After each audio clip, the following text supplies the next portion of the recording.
acquisition and all, land acquisition process in rural areas, it will be multiple 2% and Solatium for 100%. It comes four times of the land value, land market value. If it comes for urban area, they will give only 1.5%, 100% Solatium. This is the rehabilitation by as Government of India, that Resettlement Rehabilitation Act.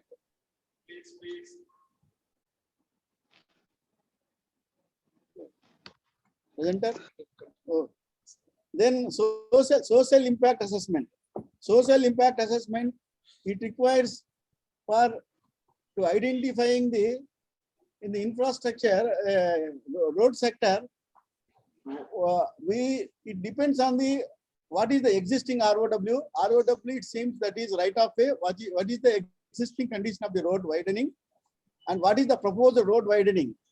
If it is the from the center line of the road, we measure them the proposed roadway construction and existing available width. It is the structure of the house, how much is affecting.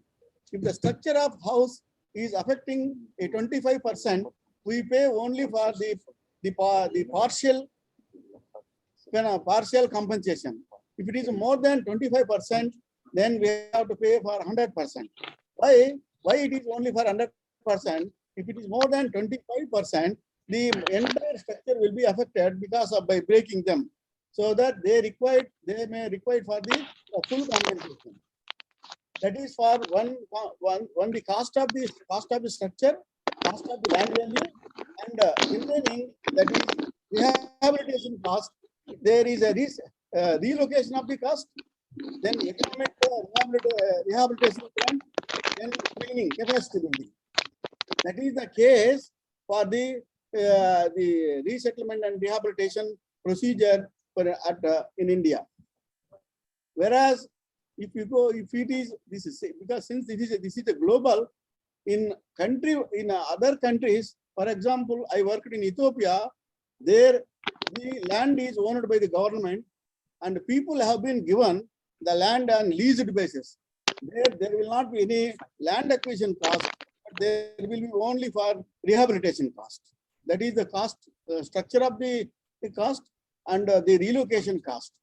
If the the training facilities for the once they lose their house, their structure, and they will feel they have their own difficulties psychologically and mentally, so that it requires them to make them to understand to the road or the dam construction. It is useful to the country as well for the development. In that case, the people wanted to suitable compensation. See, recent past in India, they have introduced one national high-speed railways, and there the compensation procedures. It is like in a rural area. For example, 1 lakh is 1 cent. They will give 2 lakhs and plus 100% Solatium. It comes 4 times. That is 1 lakh the land cost, which is on this registered market value. But the people wanted generally the registered market value. There it is a less price compared to the outside market value, estimated cost. And now the most of the affected families, they wanted the compensation to be given as market value, not by the registered value. If the market value is 1 crore, generally because of they go for the registered value 10 lakhs or 15,000. If the government, if they give 4 times also, even if it is 1 crore property, they will get 40 lakhs. But the Act says that 2013 Act says we will give the compensation for only the sub-registered market value. Again, there is a fluctuation of sub-registered market values. See, one area and one survey number, one places is sometimes they differ the registration cost. In that case, we seek them. There are the highest value of the registration and the middle of the registration value and lower of the registered value, then make it an average, and we consider for the average. This is the procedure of compensation at present in Indian scenario. Yes. Okay, Rambabu. Yes. Yeah, now you can, Dr. Rambabu, Sir, thank you. please give your presentation. That is displacement, rehabilitation, Yes, sir. and resettlement in India, anthropological perspective. Please present. Yeah. Thank you so much, sir, and thank you all the organizers of this conference. And my topic for presentation is displacement, rehabilitation, and resettlement in India, anthropological perspectives. Displacement, once associated with colonialism, continues. Dr. Rambabu Garu, if you can open your video, I think that will be great, because here some people presenting here. If it is convenient for you, is it okay? Video, yeah, I joined. Are you able to see me or no? Your Visible.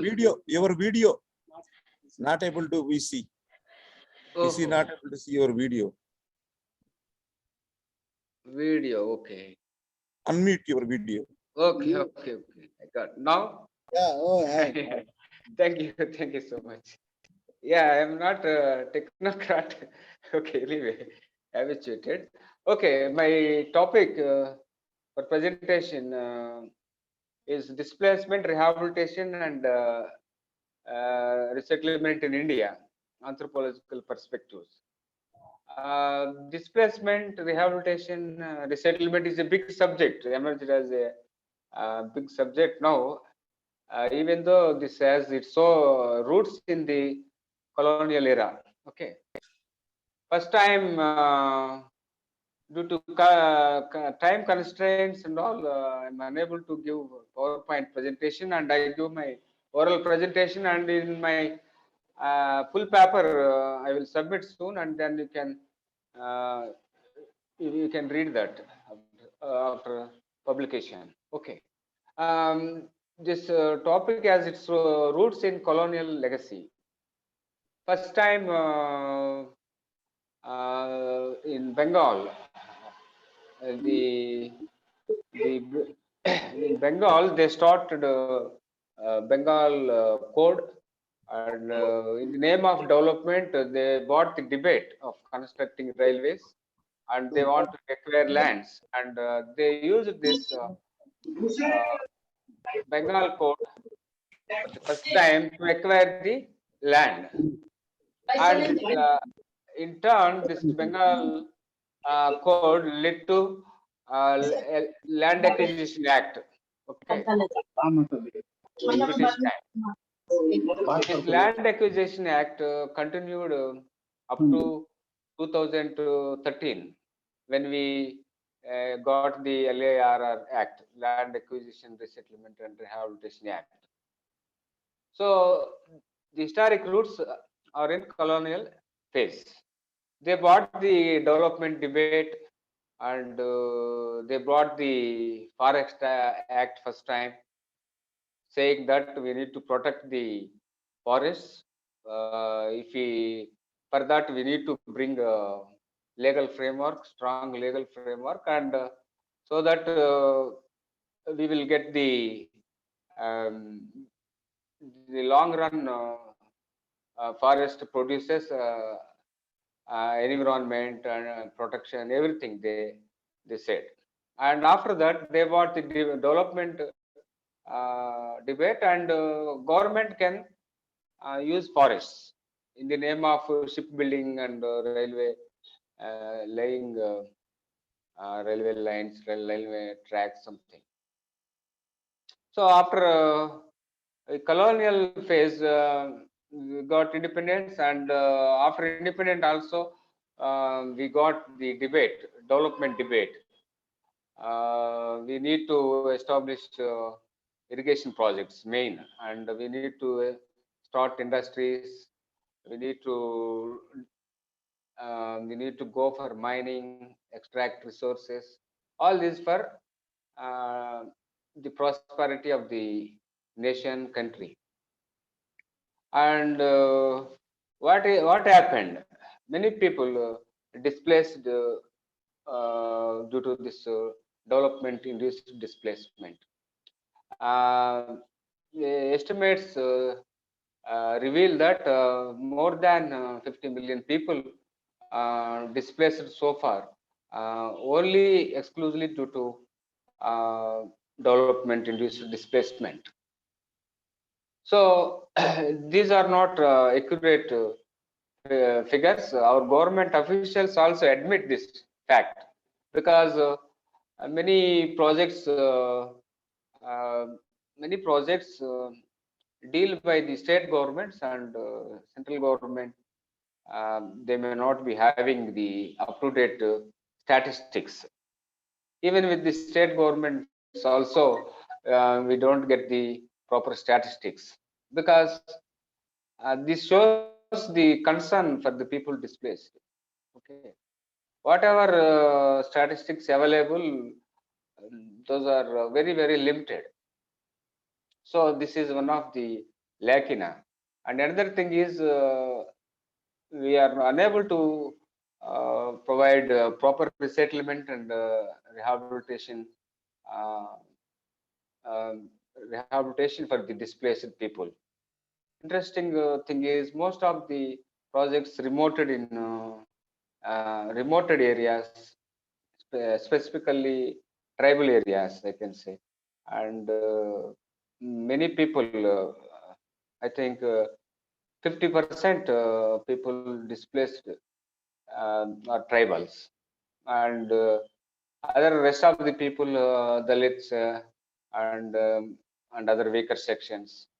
Okay, so policies, coming to the policies, we don't have any proper policy how to go with the settlement of displaced people who sacrificed everything for the development of the nation. Until 80s, we don't have any approach to deal with these people. It means how we neglected the subject and the people displaced. That is clearly visible. After 80s, also people started questioning authorities and fighting in the courts, demanding for proper resettlement and rehabilitation. With this, some projects in some states adopted some ad hoc approaches, no clear-cut policies, common policy for the entire country. State to state, these are differ uh, from policies. Ad hoc policies means we will give some house, sites, houses, we will give something. That's it, nothing more than. Means how they cope up, how they continue their livelihoods. Uh, these things never addressed in the ad hoc policies. And after 80s, what happened? Lot of people asking, social workers, academicians, many people, affected people, asking, and they want to, they demanded for national level policy, because displacement is not different from resettlement and rehabilitation. So they demanded for one common policy national level, that is in the form of law. That law also uh, made in 2003, not 2003, 2013. Everybody expected that there is a good policy, and there will be a better future for displaced people. We got a new hope, and after that, lot of debates, this act also got diluted by removing the progressive elements in this law. So what is happening? What happened? Making law, good law attempted very well, but diluted this law through making amendments by removing the various progressive uh, points in that. Important things are mm, time frame for resettlement, and in this law, another lacuna is did not address the double displacement, triple displacement. What is double displacement and triple displacement? Somebody displaced due to an irrigation project, they resettled somewhere, and those resettled people displaced by some road highway, again they resettled somewhere, and and somewhere they also displaced by some mining project. So same people affected in multiple ways in different projects. So how to go with these people? How long they displace like this? How they cope up? So there is no provision or to address these kind of cases. How to deal with these people affected in many times under many projects. And this law did not address the historical injustice done to displaced people. Many people ignore, still battling for compensation, resettlement, and rehabilitation. So, what is the logic is we have to ignore all these things in the interest of the nation, broader interest of the development. So, these terms they used, but these terms used by the Britishers, uh, because that is the British means they are the company, East India Company. That is the interest of the company. So how we can replicate the same thing? Our people, we are not company. So this act amended after a long time. Uh, Not amended, totally changed and brought the LARR 2013, and many things got diluted through amendments, not any proper debate in the parliament. So through ordinances, these progressive elements got diluted. Okay, so there was no debate in the parliament. So what is my impression, or what are my observations as I studied in some projects? Compensation, paying compensation is not equal to all communities. That is SC/ST lands, they are giving some price per acre, and other communities they are getting more compensation for the same extent of land. I don't know why these kind of things. And assessment of the losses, estimation of estimation of the losses, evaluating the economic losses. बुधवार है ना जी? नहीं, आज Thursday है। Estimation of losses, they are dealing what way, what method they are dealing, we don't know. All the matter is being dealt by the revenue people, not approaching the any research institute to do the assessment on losses. And implementation also, there are many lacunas. Not paying the compensation, people are going to offices years together, and they are not getting the proper compensation. So this is the case with all projects, almost all projects. Sir, keep the mic very close to you so that your voice can be, Yeah. yes. Now it's good. Audible. Yeah. Yeah. Yes. Thank you. Yes. Okay. So in implementation of whatever kind of R&R packages, not in proper manner. So another question is dealing with the tribal lands alienated long back. Who will get the compensation? Many cases are pending in courts at different levels. So who are getting the compensation is also very important point. This is also ignored in many projects. So how we decide, the matter is in the court since long time. So women, what are the consequences due to displacement? Children, youth, old age people, and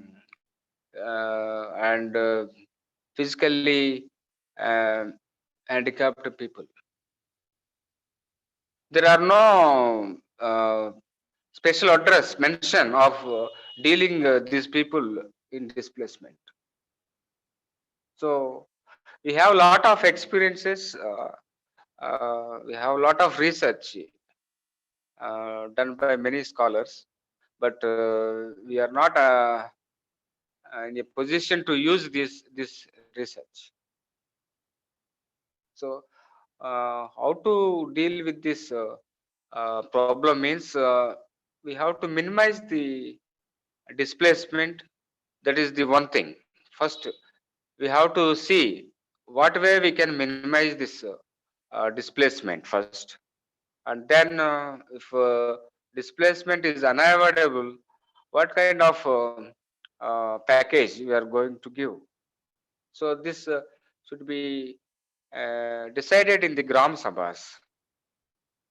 Gram Sabhas to be conducted in the affected villages only, not in MRO office or collector offices. What is happening? Mandatory public hearing. They are announcing one date, and immediately they will cancel that date, and they will postpone to some other date. People always in confusion, and many public hearings held in government offices far from the displaced villages, affected villages, and these should be conducted in the affected villages only, and decide the compensation in the Gram Sabha itself.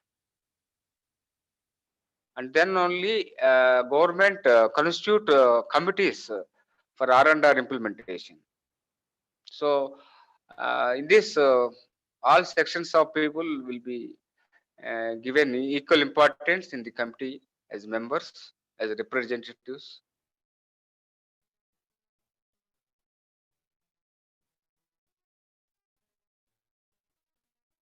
And we have to invest scholars also.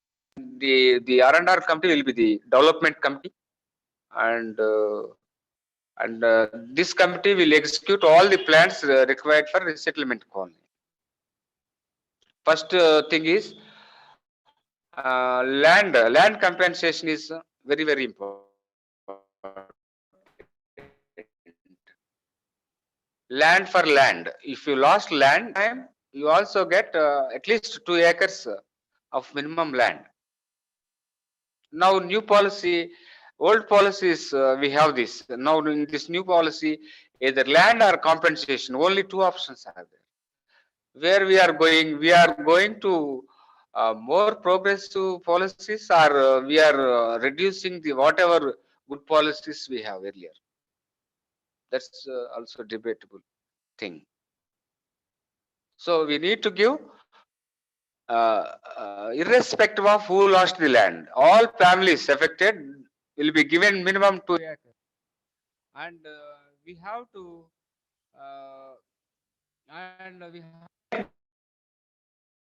the project affected people as the equal shareholders of the project.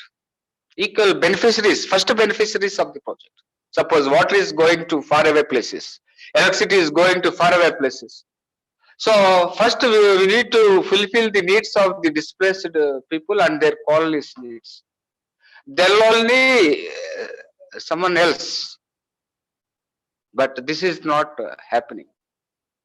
And why I am asking to make them as equal shareholders means, suppose big irrigation project is there. They will supply water to many farmers. They will collect a lot of water tax, this tax, that tax. They will get income. Government will get back all expenses spent on dams, irrigation dams. So, if we make them equal partners, shareholders in the project, tomorrow we don't know whether they cope up with the livelihood mechanisms in new village or not. We don't know. So, if we make them equal partners, shareholders, then they will get some share from the income of the generated from the dam, so that their livelihoods will be ensured on long run basis. And many things are there. If we have a heart to help them, many ways, many benefits. We have to provide employment in the projects to their children. All special schemes, all lines department schemes should be diverted to the displaced people as a first priority. So after long term basis, we need to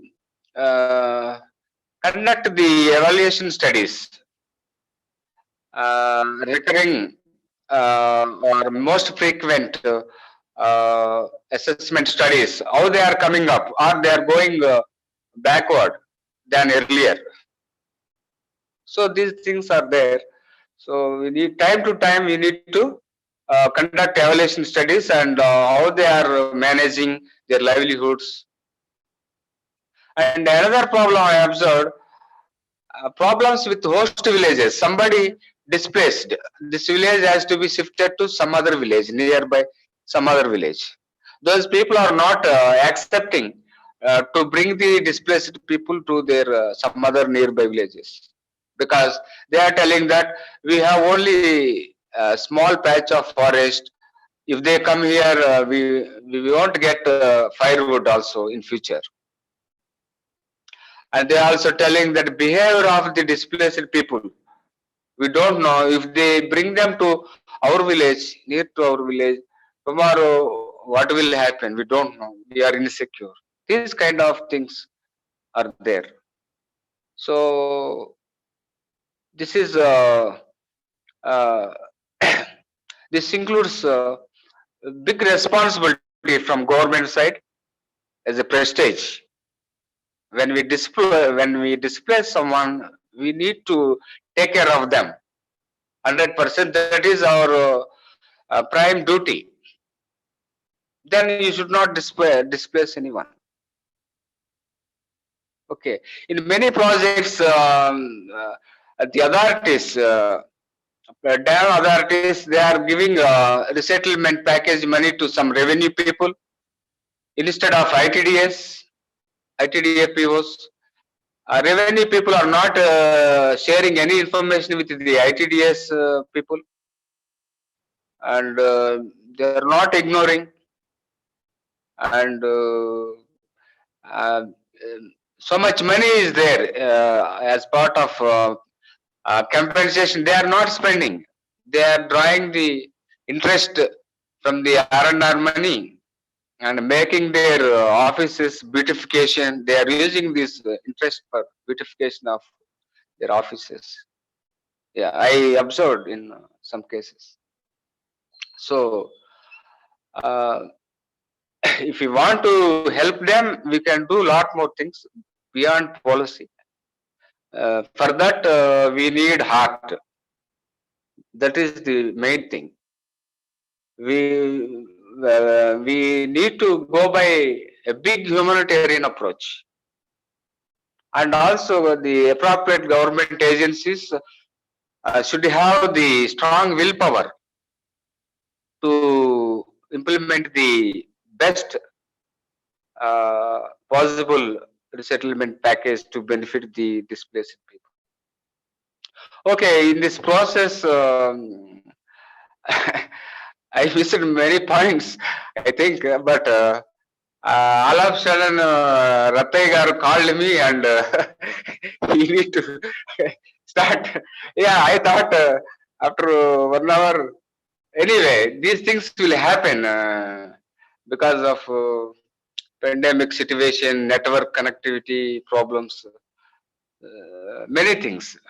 Okay, anything I thought I want to take this occasion and share my views.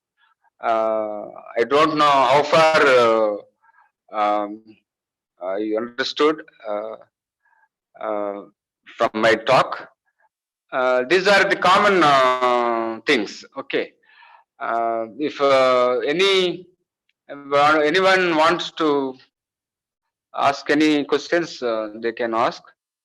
And at the same time, I'm thankful to Rattai garu and the respected sir who is chairing the session. I'm thankful to you, sir. Thank you so much, Rataya. Congratulations, and we will meet in several meetings, in several occasions in future. Thank you, thank you all. Rambabu, Sir. Rambabu, Sir, I have some observation of your presentation. Sir. First of all, I thank you to at least this. This is a very new topic, rehabilitation and resettlement. Yes, sir. And many people they couldn't understand generally what you think that only the wherever these irrigation and infrastructure development, there are large number of people are affecting on both sides. That is the so-called, we say that project affected families, and the irrigation project where there is a dam construction, and we are rehabilitation of the villages, shifting relocation. They are required for the land acquisition and rehabilitation. See, as you are talking about, so far the policies which has been, coming, and what you are saying on ground realities. Yes. Before, this is earlier the land acquisition policy, which we have understood that the 1894 Land Acquisition Act, which is made by the Britishers, it is continued till 1956. In 1956, this National Highway Authority of India, they made land acquisition cost. Then they have been modified into 1965. Again 65. Then it is come 2003 and 4. Later it came the 2013 Act. The 2013 Act. What you said, the problems of the before 2013 Act, the people, they are not paid proper compensation. And whereas after 2013 Act, there is a state-wise, there is a compensatory position on land. See, as you said that earlier, these tribals, they have not been paid for land at different, no, that is wrong. See, the land acquisition cost, irrespective of the caste, they have been fixed the, in rural area, 2 times plus 100%. That means 4 times. That is, the land acquisition is the same for all castes.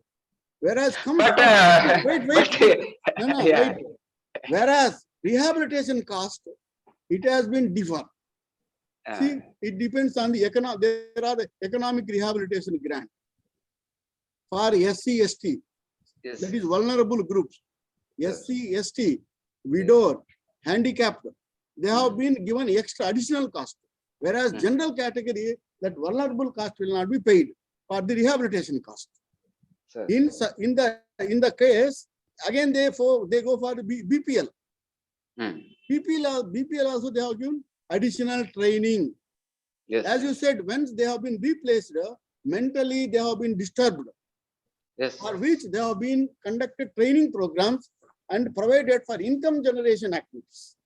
Because for sustainability. As you said that earlier, see, one village is relocated to another village. See, but they are accustomed, for example, in forest area, tribal area. Yes. For example, in Chinchu, Nalamalai forest, because of construction project, they have been brought into in Kurnool district from the forest to the mainstream. They couldn't accustom to the mainstream. They want to go back again. Even Yes. such cases, also the government of India, they have been fully rehabilitated with all facilities, and they have motivated and they provided all facilities. When is rehabilitation, that rehabilitated villages will provided all facilities.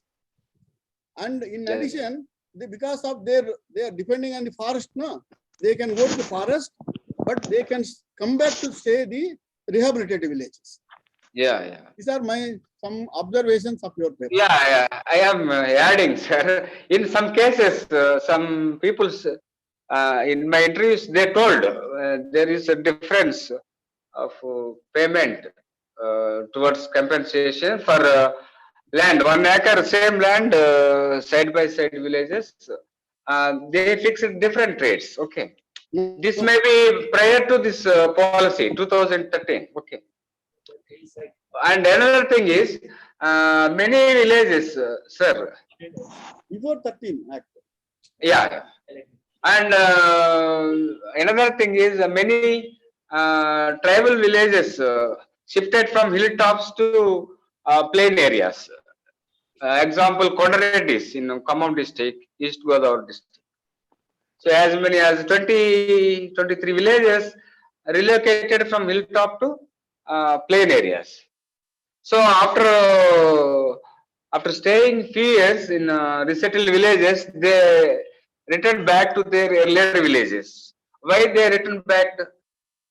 Because we have failed to show the proper livelihood concerns of these people. So they returned back to their earlier villages, and government spent a lot of money to resettle them. And then after a few months, they return back. That means we need to ensure the proper livelihood opportunities for the people according to the tribal culture, their traditions. Not giving one tractor and 2 acres of land. They will leave that and they will go back. So these things are also taken care in any kind of resettlement. So thank you, sir, for your observations, sharing your Okay. views. Any questions from the students? Audience, yes. Any questions they can ask? Yes. See, since this is the topic for resettlement rehabilitation, it is more related for anthropological approach. It is more related for anthropology. Yeah. Anthropology means the study of man. People think that anthropology means only tribes. No. No, not like that. Questions? Every human being. Yeah. There is one question. Rambabu, there is one. Yes. Thank you.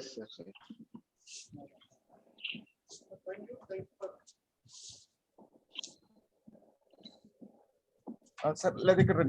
Thank you, sir. Thank you for. On the part of National Commission for Scheduled Tribes, recently we have been visited Polavaram irrigation project area. Okay. We have been to some of the mandals from Andhra Pradesh, East Godavari and West Godavari. The commonness issue what we found is that there were rehabilitation, displacement, but some places the people are displaced without any proper basic infrastructure. Like there were no roads, there were no schools, there were no PHs, there were no Anganwadis, and unfortunately there were no water facilities. So these are the common issues. Actually, from anthropological point of view, we have to discuss further in for our academic session. Thank you. So what is your question? These lacunas, we can see these lacunas everywhere. But what are the R&R, aim of the R&R is package policy. If trees are there, we have to compensate tree component. Community property resources, CPRs, we need to give compensation to community. If school is there, we need to give school. Anganwadi center is there, we need to, that is what is relocation, Yes, sir, actually. resettlement. Yeah, resettlement. What I'm trying to. Yeah, yeah, That. many items are missing. Yeah, earlier also, yeah. The people who face the work, they are not Yes. very much happy because they are not having been given any facilities over there. Any facilities over. It is Yes, one of- yes. And the Yeah, community rights for land. They have been given land which are already located, which are already given to some other communities. This is one of the issues prevailing in Kottayagudem area of West Godavari. People are displaced over there. They are given. Yeah, I know. Agricultural lands given in one mandal, housing colony is given in another mandal. How they go and do agriculture? No, my observation is that what we have experienced was that the people were allotted some of the land, agricultural land, already given to the other communities earlier already. Yes, yes. These are some of the issues the people are facing. That is the fault of the revenue department. Because once they are allotting the survey numbers, they will check the survey numbers, then they will allot. See, you are telling this case is very recent case or very long back? No, it is actually the existing one. No, but Yeah. of the revenue department. Otherwise, as per the law, this act says that when it is relocated, means first they will identify the survey numbers. When there is a clear land available, then only the rehabilitated person will be allotted as a land. No, sir, I understand that, sir, I agree with you. The problem is that still there are places where the people are when displaced are facing the same issue. So recently, one more issue I'm going to add here. In Jangarekudam also, the same issue is there. People are displaced, but they have been given the lands which are already allocated to some other community. It is a very recent one, just 2 months back. Yes, these things should be carefully examined and solved. Otherwise, these will create unnecessary problems among the people. And the other observation is the cutoff date. Cutoff date, generally the people when the government is announcing that in 2015, those who are eligible, they will be given all the compensation land to land and R&R package, etc., etc. But if the government was not able to shift them by 2015, what happens by 2018 or 19 or 21? The people know the minor people become major, so they are not going to get the compensation. So they are going to, some of them are getting married. So families are being multiple. So here also there is one of the issues we have to, study further. No. So I will tell that the cutoff date is generally of the land acquisition or rehabilitation. The cutoff date is the date of survey. That's why when we do the survey, they mean the date of the survey. That is the cutoff date. From that date onwards, even they will pay the compensation. Instead, they could pay for within 1 year, and they have add for every year 12% of the interest, the compensation. That is the policy question that you're talking about, sir. But actual ground situation is that even today, 36% of the Akanagar Dam hosties, they have not been rehabilitated and relocated so far. That is the ground reality. Right from 1964 so far today, RR issues have been in fact now a failure with regard to implementation. And the thing that you're talking about, the President is talking about the last 2 months, this issue has been there, languishing project after project. And the second thing is the aspect of power, especially the bargaining power for the same extent of land, as in fact like a compensation has been proven, and then it has been discussed. It has been shown several times by many anthropologists like Walter Fernandez and many people who worked in RR issue. These are very ground realities. Yeah, Policy question would be one, and the implementation gap would be so much. And I think that's what Dr. Rama was talking about. The gap, in fact, now has been so wide and the problems in Patna are sharpened. And no, we was also talking about the apathy. There is a clear-cut apathy both from the government as well as in fact now other sections of power. That's the situation. Yeah, what I conclude finally, anybody want to ask? Still, Rambabu. Yeah, finally, we need revised policy to address all these kind of issues. That is not a big deal, big problem, and we need to settle all these problems on war-foot basis. Okay, and another thing is we need to attach the resettlement implementation to universities. That's a good thing. Yeah, especially anthropology departments. Most development departments. The land acquisition and rehabilitation and resettlement, it has given by the district collectors.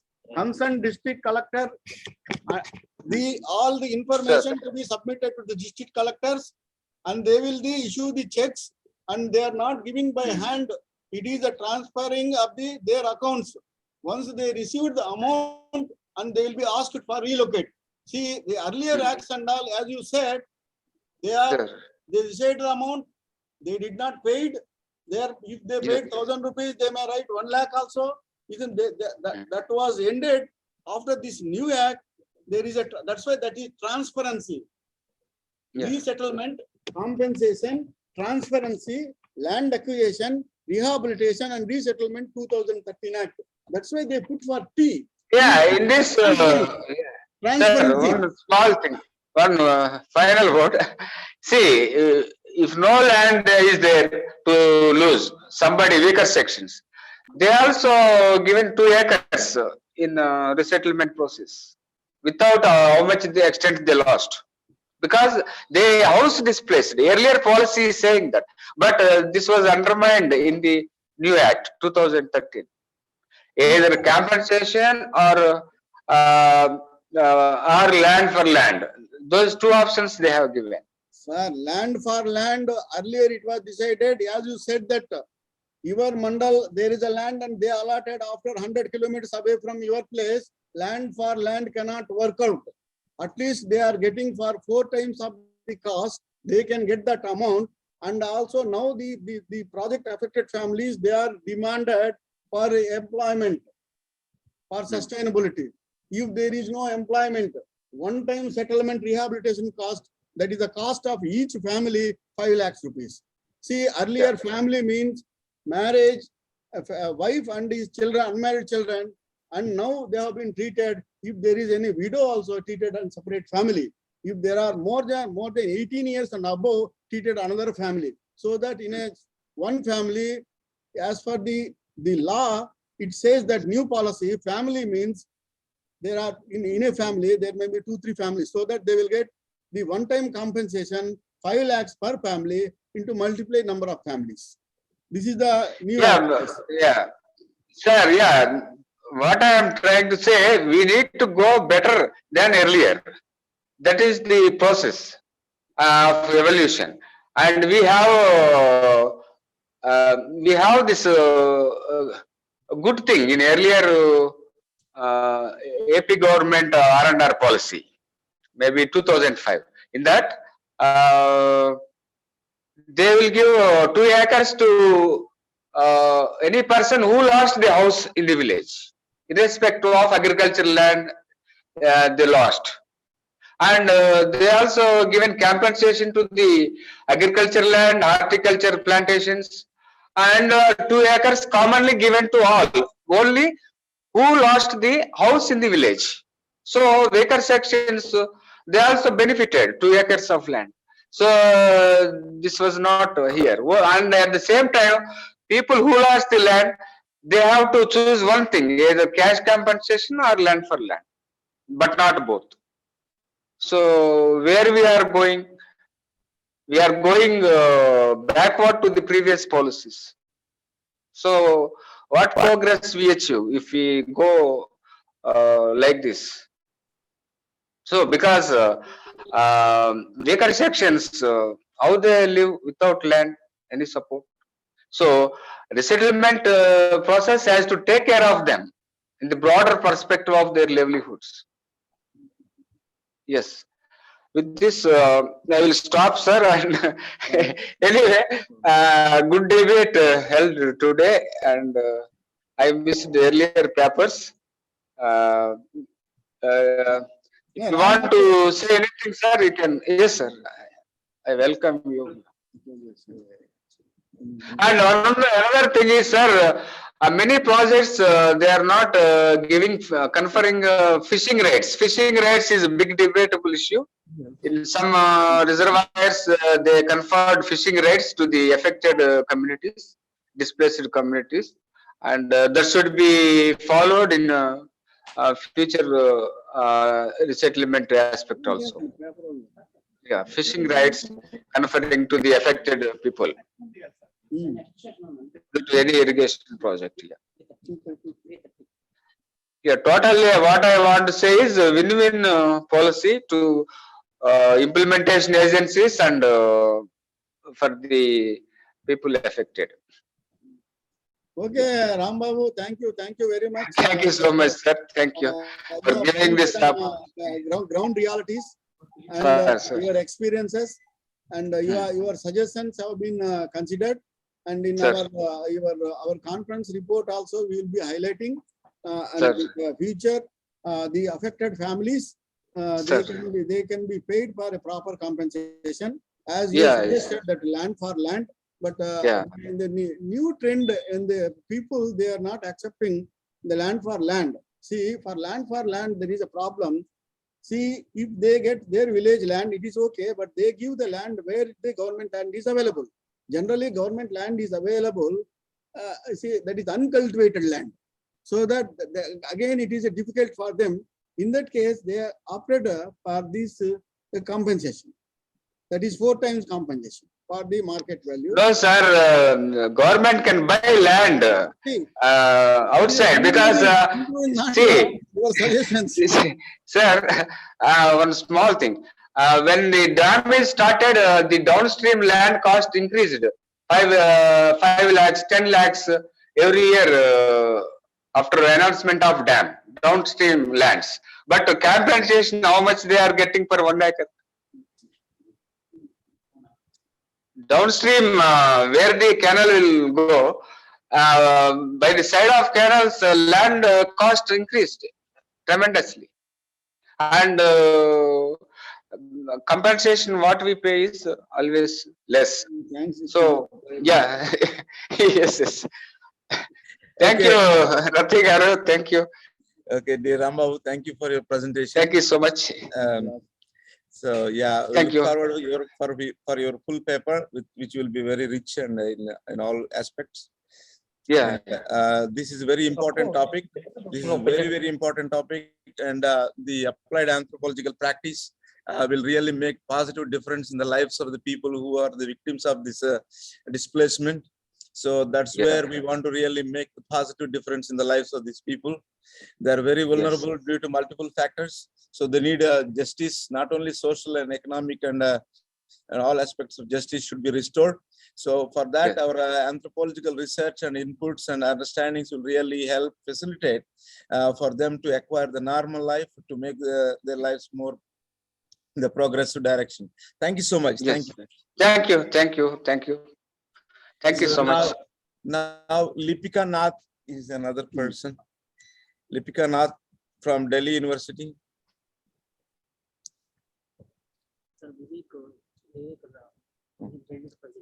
Okay. Vivek. Dr. Vivek. No, Lipika Nath. Dr. Vivek. Which one? Dr. Vivek Kumar Bhagat, are you there?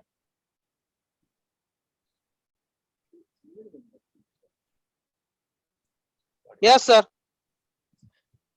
Yeah, please take your turn. Go ahead and do present your paper. Yes, sir. 1 minute, sir.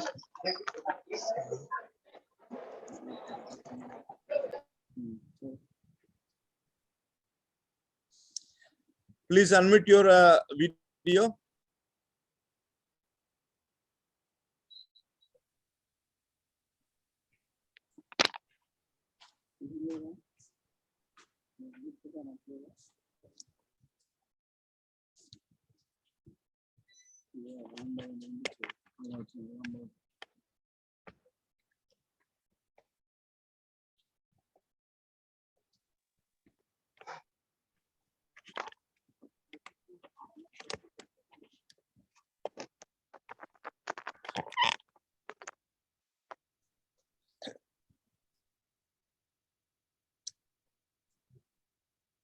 Audible, sir? Yes.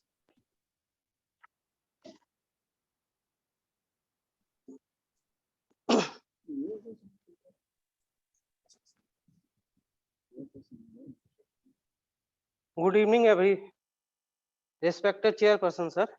मैं विवेक कुमार भगत, शोधार्थी, मानव शास्त्र विभाग, doctor Shyama Prasad Mukherjee विश्वविद्यालय, रांची, झारखंड, आज अपना एक शोध पत्र प्रस्तुत करने जा रहा हूं, जिसके 2 को-ऑथर है doctor Mayank Prakash, doctor SM Abbas.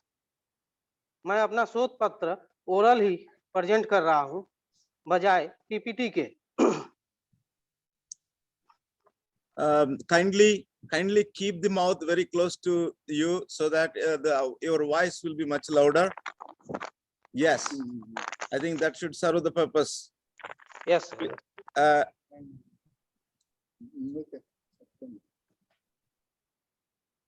Voices from the margin, a study of the forest Rabha of dwellers.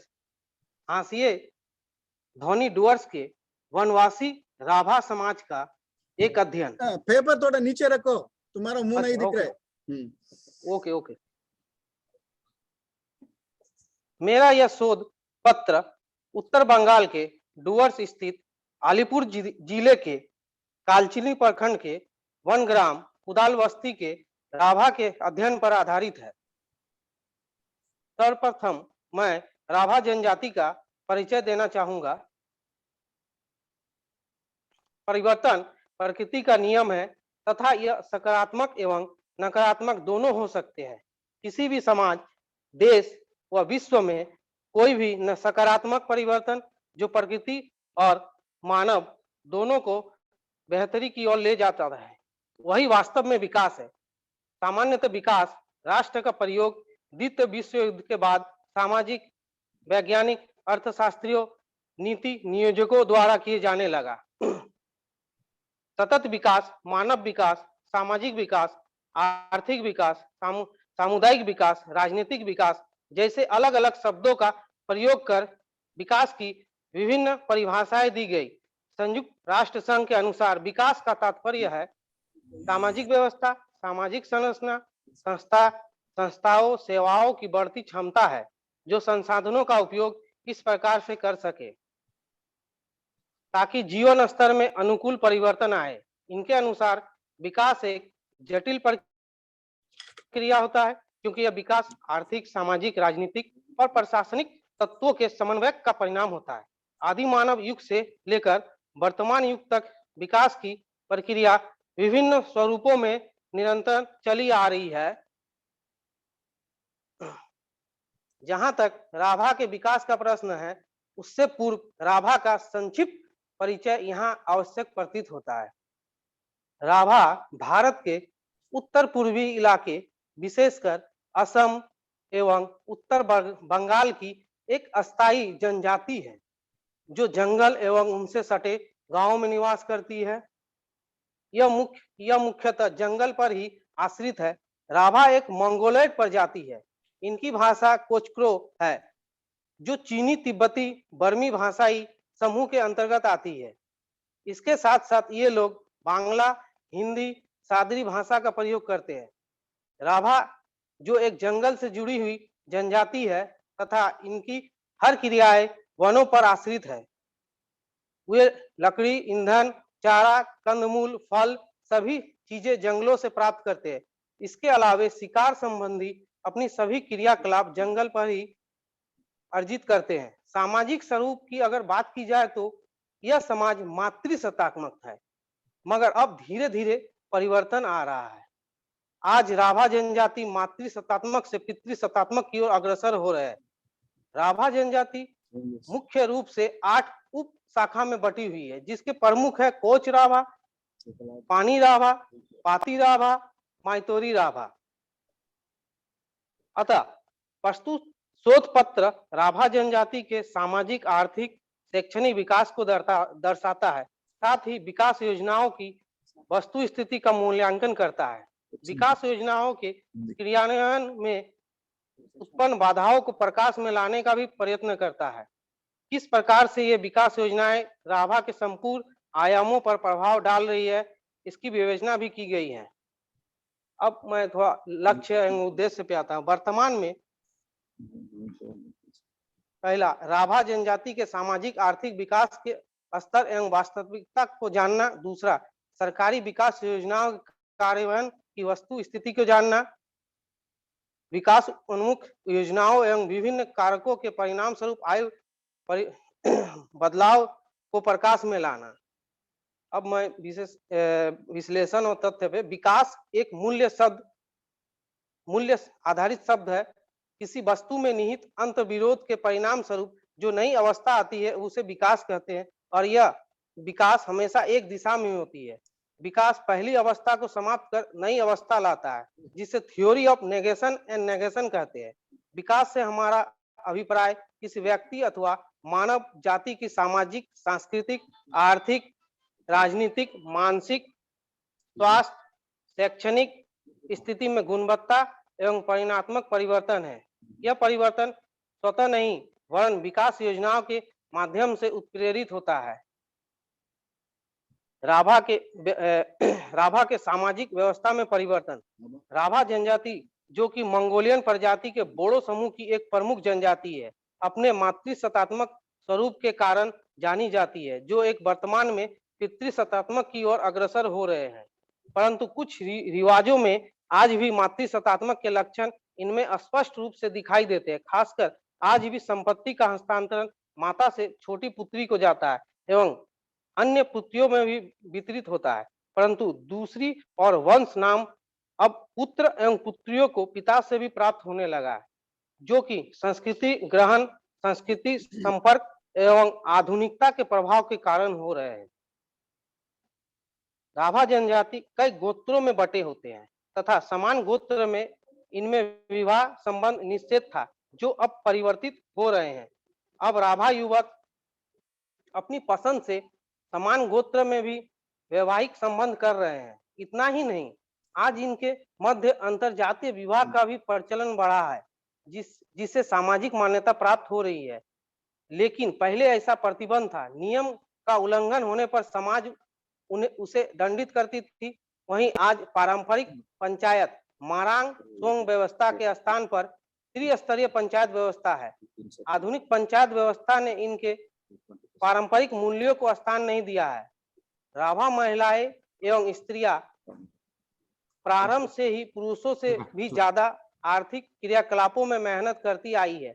ये लोग उत्पादन एवं संकलन हेतु जंगलों में कठिन कार्य करते हैं। आज भी जंगलों में खाद्य संकलन तथा नदियों से मत्स्य मारण का कार्य राभा महिलाएं आवश्यक रूप से करते हुए दिखाती है, लेकिन पहले की तुलना में इनके आर्थिक क्रियाकलापों में भागीदारी में कमी आई है, क्योंकि आज सरकारी विकास योजनाएं, स्वयं सहायता समूह, हस्तकरघा का प्रशिक्षण आदि के कारण राभा महिलाएं सामाजिक, आर्थिक, शैक्षणिक से सशक्त हो रही है।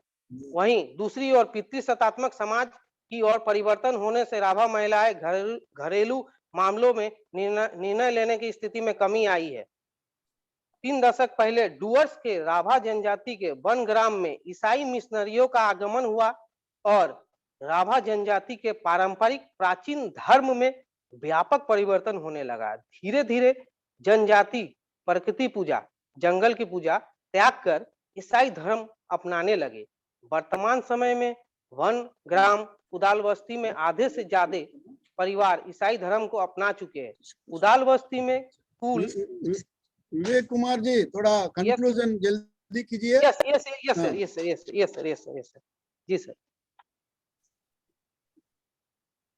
जी, अब मैं निष्कर्ष पे आता हूँ। राभा जनजाति के मध्य विकास एवं परिवर्तन संबंधी तथ्यों एवं आंकड़ों के अध्ययन के पश्चात निष्कर्ष यह कहा जा सकता है कि इस गांव के राभा जनजातियों में जहां विकास योजनाओं का आंशिक लाभ मिला है, उसके द्वारा उनके सामाजिक, सांस्कृतिक, आर्थिक, शैक्षणिक एवं राजनीतिक जीवन में आमूलचूल परिवर्तन आए हैं। उन्हें विकास योजनाओं के अपेक्षित लाभ से राभा की बड़ी संख्या वंचित रही है। विकास योजनाओं को प्रेषित करने वाले अधिकारियों के रवैये से राभा जनजाति अब उब चुकी है। विकास कार्यक्रम के ठेकेदार, एजेंट तथा अधिकारीगण विकास के नाम पर पैसों का बंटवारा कर रहे हैं। राभा की अधिकांश आबादी ग्राम कुदाल बस्ती एवं अन्य बीहड़ जंगली क्षेत्रों में रहती है। सड़क संचार जागरूकता की कमी भी है तथा वहां के विकास योजनाओं में लाभुकों की सूची तो प्रखंड कार्यालय में बनाई गई है, लेकिन केवल पेपर पर है। इनका लाभ केवल एजेंट, दलाल तथा कर्मचारियों को जाता है, ना कि राभा जनजातियों को। संख्या की दृष्टि से देखा जाए तो विकास कार्यक्रम इस क्षेत्र में कार्यान्वित है, परंतु इसके क्रियान्वयन में सरकारी अभिरुचि न होने के कारण लाभ का अभाव है, जिस कारण विकास तो हो रहा है परंतु इसकी गति अत्यंत मंद है। कुदाल बस्ती ग्राम रेवेन्यू विलेज, यह एक वन ग्राम है, ना होने के कारण यहाँ विकास कार्यक्रम पूरी तरह से लागू नहीं हो पाती है, जो एक चिंता का विषय है। अतः राभा के विकास के लिए स्वस्थ शिक्षा, रोजगार, सभी क्षेत्रों में प्रयास एवं अच्छी मानसिकता, सोच, जुझारूपन की आवश्यकता है। Thank you. विवेक कुमार भगत जी, आपका जो प्रेजेंटेशन हिंदी में हुआ जी यहाँ, सर। लेकिन यहाँ हमारा लोग ज्यादा मातृभाषा तेलुगु है। यस सर, यस नहीं, फिर ये तो अंग्रेजी है। फिर भी आपका जो प्रेजेंटेशन हुआ बहुत अच्छा हुआ। Thank you sir, thank you. मैं आपका जो राभा जाति के लिए जो परिवर्तन आया है, जी सर, जी really it is an anthropological study. सामाजिक मानव शास्त्र अध्ययन में जो जी सर। आपने फाइंडिंग्स दिया है, जी बहुत ही अच्छा है। इसके लिए Thank बहुत you, sir. आभारी है। थैंक यू हमारा सर, थैंक यू जो anthropological association for human kind thank you आपके लिए बहुत धन्यवाद करता है, थैंक यू सर, आह्वानित करता है। जी सर, थैंक यू सर। तो Thank क्या you. है सर कि सर हाँ मैं भी मैंने कुछ कहना चाह रहा। हाँ सर- ठीक है sir, okay okay. Sinha ji, हाँ जी सर, हाँ, मैं बोलिए, सर बोलिए पूछना सर। चाह रहा इनसे कि अगर इनको एक दिन के लिए आदिवासी मंत्री बना दिया जाए तो इनके विकास में क्या प्राथमिकता होगी? एक सबसे पहली प्राथमिकता।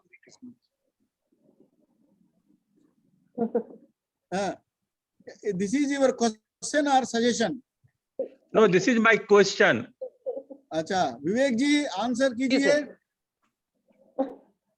सर ऐसे तो मंत्री तो बनना पॉसिबल नहीं है सर। आप जो कह रहे हैं ये बात को, मैं तो उस ट्राइबल के बीच में रहूंगा, कोशिश करूंगा कि मैं सारे जो आसपास के जितने सारे जैसे एनजीओ वगैरह, खासकर उस गांव क्षेत्र में आजकल डेवलप के लिए बहुत कार्यक्रम चलाए जा रहे हैं, धरातल पर नहीं हो रही है। मैं सर देखो, अब दुनिया डिजिटल है, बहुत अधिक समय नहीं देती। मैं आपसे ये पूछ रहा हूँ कि अगर आपको एक दिन के लिए बनाया जाए तो सबसे पहला काम आप क्या करेंगे? क्या करेंगे? विकास, ऐसा मत- डेवलपमेंट करने का कोशिश करेंगे सर ट्राइबल लोगों के बीच में। विकास का क्या अर्थ होता? जैसे जो बिछड़ा है सर, इसको कार्य जो भी उनको मिला नहीं है, लाभ से वंचित है, वो कार्यक्रम को मैं लागू करूंगा सर, उसको विकास करने का। चलो भगवान करे कि आप मंत्री बने और उनका विकास कीजिए। अच्छा, धन्यवाद। Thank you sir, thank you sir. Vivek Kumar ji, आपने बोला मंत्री जी नहीं बन सकता है, क्यों नहीं बन सकता है? सर क्यों उस नहीं बन सकता मतलब है? क्षेत्र में जाना नहीं है नहीं, सर। नहीं, वो नहीं है। वो Political- देखिए, आपका जो नेगेटिव थिंकिंग छोड़िए, पॉजिटिव में आइए। कल जी को सर, आप जी भी सर। मंत्री बन सकता है। जी सर, जी सर, जरूर सिन्हा सर। ना, जय सिन्हा जी ने बोला है, आप मंत्री जी। एक दिन के बना दिए गए तो आप क्या करेगा? सर एक दिन में तो कुछ हो नहीं सकता है ना सर। क्यों नहीं हो मंत्री। सकता रे? हो सकता है, हो सकता है, लेकिन ठीक है। कुछ अच्छा पॉलिसी बनता है।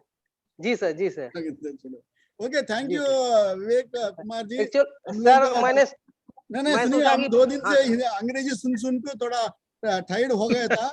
लेकिन सर, जी आपका सर। जो हिंदी में जो भाषण दिया है, रियली जी, सर, जी। आपका जो पेपर है ना, एंथ्रोपोलॉजिकल अप्रोच आपने यूज किया है, जो राभा सर, जी। जनजाति का है ना, उसका जो परिवर्तन आया ना, जी सर, जी sir. There are similar tribes also is there, but जी। यू आर, आपका जो पेपर बहुत ही अच्छा है, बहुत ही अच्छा, आपके लिए धन्यवाद, धन्यवाद। Thank you sir. uh, actually sir मैं रेडी नहीं था सर, तो मैंने सोचा कि मेरा 4:40 पे है टाइमिंग, तो मैं जस्ट कॉलेज से अभी निकल रहा था, रास्ता में तुरंत ठीक है, दौड़ के फिर ओके, भागते हुए ओके, कॉरिडोर पे आया sir.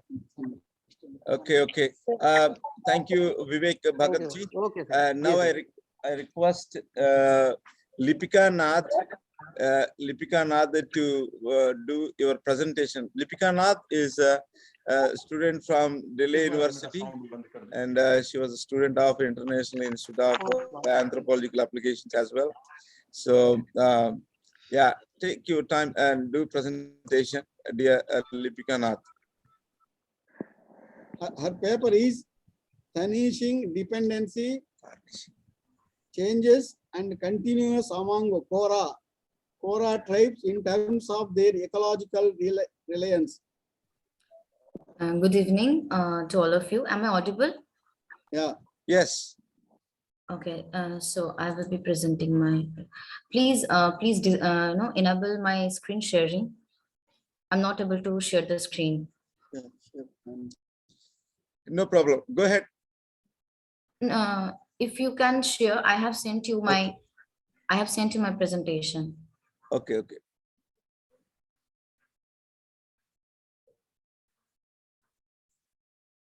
I made you co-host. Go ahead. Okay, thank you. Thank you so much. Yeah. Is it visible? No. Yes, no. Yeah. Okay, so good evening again to all of you. My name is Lipika Nath. Currently, I am working as a project fellow in Anthropological Survey of India, and my posting is in Kolkata, head office. In present time, like exactly currently, I am working a field. I'm in a field. So if any network connection, disconnection happens, please forgive me for that, because I am in an extreme area. So I will try my best to explain whatever I would like to say. So my title of my paper is Tarnishing Dependency, Changes and Continuities in Ecological Reliance Among the Koras of Birbhum, West Bengal. So to introduce who are they, as we all know that, the number of tribes is living in different areas, constituting about 8% of the total population of our India, which is supposed to be the largest of the world.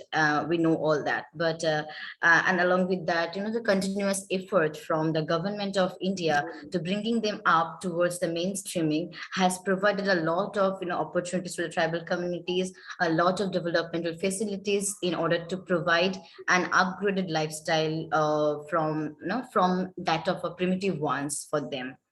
So who are Koras? So basically, Koras are a Dravidian ethnic group, and they are the least known tribal community in West Bengal. They can be found mainly in Bankura Birbhum district of West Bengal, but out of West Bengal state, they're also in the Jharkhand and also in Odisha. So they are supposed to migrated from, not exactly migrated, rather they has been took here for their expertise, and their expertise is in the art workings, the land diggings, the cutting soils and all. So they are also known as Kora, Khaura, Khaira, Khera, and they are a caste group who are the specialists of art workers or the cultivators in Chotanagpur, Western and Central Bengal. And according to Risley, they are one of the offshoots that came from the Munda tribal communities. So in 1951, these Kora tribal communities were recorded as a scheduled caste for the initially, but in 1961 census, they were again listed in the scheduled tribal community list. And as I'm talking about the Kora, so basically this term Kora has been originated from the Mundari word Kora, which means digging the earth. And as you can see, this is something where, where their life is starting from, the Kora, that means, cutting the soil and having their livelihood. So totally they are dependent on the earth to live their life. If I just if I just share a screen that is that is showing their position in the Bengal state, like in 2001 census, as India shows, Koras are on the 5th rank in terms of their population, with their own distinct social and cultural attributes within the geographical boundary of West Bengal. Now, let me tell you the problem why it is rising exactly.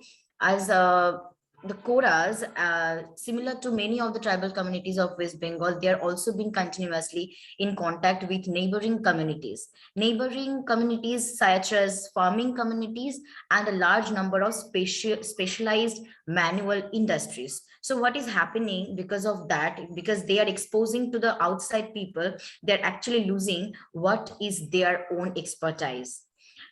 In that cases, by doing this particular thing, I found the application of many of the theoretical backgrounds, like absorption of the tribal people by local Hindu caste groups, as as it was being developed by N.K. Bose, and the concept was a Hindu method of tribal absorption, and this is perfectly matches this case of Koras. Along with that, I found many of the processes like Sanskritization, Hinduization, and syncretism as well. The continuity or the gradual change of tribal people, they are trying to moving towards the Hindu caste groups, or we can say they are not the landlords, but they are trying to be the peasant groups, or they're continuously trying to be the agriculturalists. So they are the specialized of that. But what is happening, because by living continuously for so long period, they are actually in a transitional position, and we can see a tribe caste continuum thing over there, like over their residing places. So the Kora are one such small scheduled tribal community. It became so that is already in an advanced stage of integration with Hindu society, and found to be maintaining its existence in the threshold of Hinduism, and which for which they are actually losing their own identity, their own own way of living, and their own way of expertization on the land. So with all these things, along with that, like it is not only about the occupation, but also they were the Koras, they were the animism believers. So what happens with the animistic beliefs, they used to worship the sun, they used to worship the stones, they used to worship the the trees, the rocks and all. But with all these gradual things that they are they are coming in contact to the mainstreaming communities or the other Hindu caste groups, they are becoming the the practitioners of idolatry. So this is something that I stated a summary wise, but now I will be going one by one to discuss all these things. Let me clear the objectives first. So my objectives of this research study was to explore the process of change in livelihood dependency among these Kora tribal communities, and by highlighting the impact and role of various progressive forces. I have mentioned all those progressive forces later on my slide. The second objective of my study was to explore the various dimensions where the changes took place due to change in ecological reliance in context to their own possibilities and constraints. So basically, it is not like we are thinking about outside, but we also have to consider their own possibilities and what the constraints that they are facing in the present day. Although this study aims to trace the route from dependency on earth to dependency on people among these Koras, but the study is significant in the view that it's been able to present the community reaction over the changes and their own way of retaining tribal identity. So from these very, from these very transition position, I would also explore that how they are actually trying to take care of their own identity. So let me introduce the area first. So this is the map of Bengal. And here we can see the red marked portion is the Birbhum district. And within that particular thing, as we can see the map over here, the aerial view of the Dangapara village. And I have drawn a particular map. As you can see, the river is going side by the village. So this river is supposed to be the, the main source of their water and a kind of, important source of agricultural needs for this particular tribal community. This is something where they are the river basin where they has been residing, or they has been made their village, their hamlet. And this particular photo will show you the hamlet, how it is looking from the outside. That is a Kora hamlet. Okay, so for methodology, what I used participant observation. I use semi-structured interviews, case studies I have taken. Digital ethnography I did when I did the restudy. So basically this study was done in 2019. But when I restudied in the present day, like present day means 2020, not 20, sorry, 21 in the January. So I actually restudied some of the things. So then I used the digital ethnography method. And I also did telephonic interviews and all. Memory writing was something that I used, and I found that this is very much helpful for any restudies, and of course the restudy. So these were my methodological framework. And whatever I analyzed over there, my analysis portions were language, material culture, education, entertainment, food habit, clothing, economic pursuits, religious practices, vacations, and call for change. That is the ultimate one. One thing that I'm sorry that I forgot to mention, that is the medical treatment. I will be explaining that orally. So as you can see here, the local terms, there is a small just chunk of local terms, although I can't speak one by one. But the thing is that why I am showing this particular thing, as the language was, the offshoot of the Munda language. So if we just go through the language, then we can see that it has a severe focus on the environmental backgrounds, like all those things like sky, from the very sky to soil and everything. They have their own way of, pronunciating the words, and of course the own dialect. So what is happening that with the Bengali communities that they are living for 100 of the years, what is happening that they are actually losing their own local language, not local, rather the native language. They are actually forgetting their own native language. But what I did, I tried to collect a glossary of the lists, and that all that I could do. But I found that is on a very much scarcity. Initially, if I talk about the material culture, so their household utensils used to be include the the leaves. They used to eat on the leaves. They used to eat on the leaf-made plates. But now that has been replaced with all these brass, all these utensils. So that is something. But still now they are using the brooms. Some you can see the mud-made chulas, and then the grass-made, the kind of basket and all. But these are something that is very much less in terms of their using, because all these are replaced with many of the other, many of the modernized things like from Lipika, yes, please conclude your paper. Time. Okay, I have been given 20 minutes, I guess. Yeah, already. Okay, no issue. Okay, no issue. As you can see, some of these are their the agricultural materials that they use to in agriculture. They have some, and these are the photo that I am showing. These are the madol, nagra, and these are their singing instruments.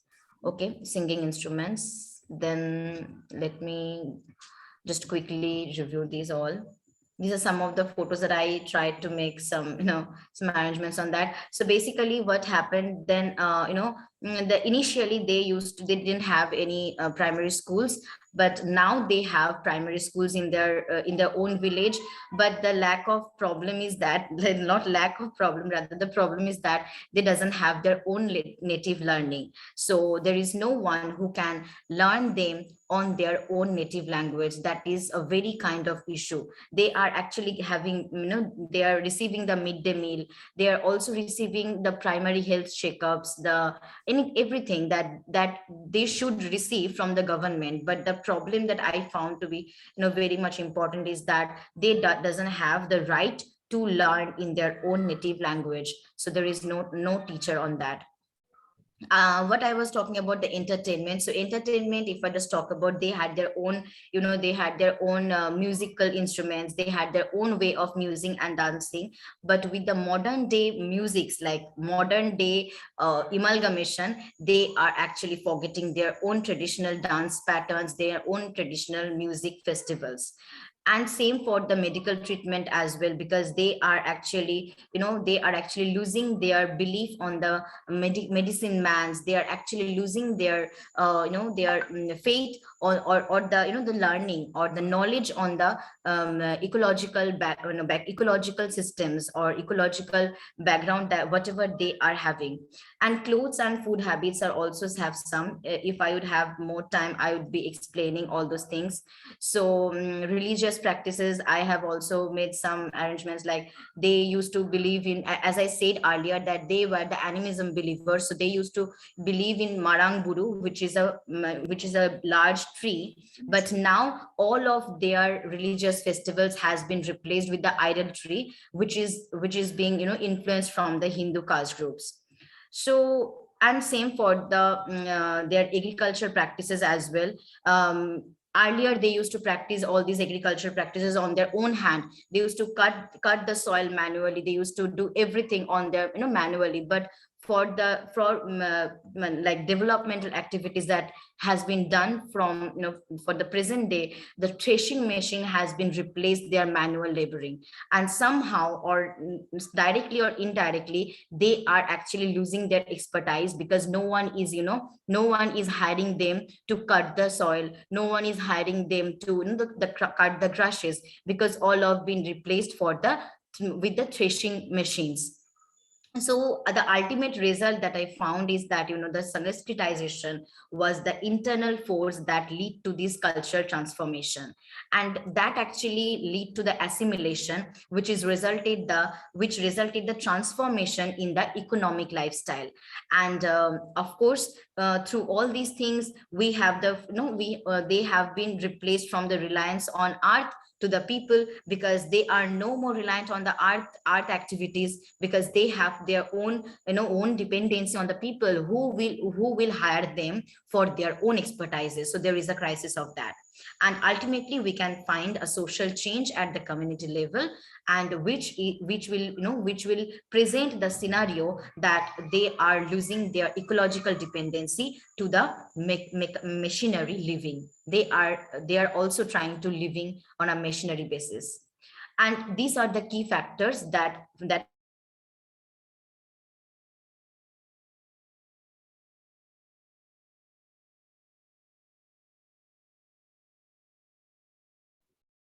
No, you please conclude. I will and give of 1 course minute the more financial extra. Please conclude, because the Yes. other presenter is ready. It's done, sir. It's done. Please. So the second was the tendency of upgraded lifestyle, and which is of course the financial stability is also been there. The third factor was the willingness to join the mainstream people. Fourth was the marginalization because of their native lifestyle. The fifth was the gradual influence of techno-economic developmental opportunities, and ultimately the last one is the constant outside forces for mainstreaming the community that is being done by the government itself. So all these things, thank you so much. I'm concluding my lines. Thank you so much. Thank you, Likita. You have presented very systematically an anthropological approach and the presentation is very well. And you are a young scholar, young project fellow. I thank you very much, and you grow more and more. I hope you know that Rumjum Chaudhary. She was telling sometime about your name, Rumjum. Okay. Yes, sir. Yes, sir. Yeah. Okay. Yes, sir. Thanks once again. Thank you very much, and thanks for Sri Vidya for rapport here. Sri Vidya. Thank you. Thanks for close the. Thank you for start for next session. Thank you, participants. So we are going to start the 5th session of the day. That will be the last session for this second day of the Congress. So if you are interested, you can join, and you are all welcome to join. And the link is already shared in the Anthropology for India WhatsApp group, and in NACAFI group, and all other some other groups. So yeah, you can click that link and enter into the meeting. Thank you. I'm going to end the meeting. Thank you, Lipika. Thank you. Thank you so much, sir.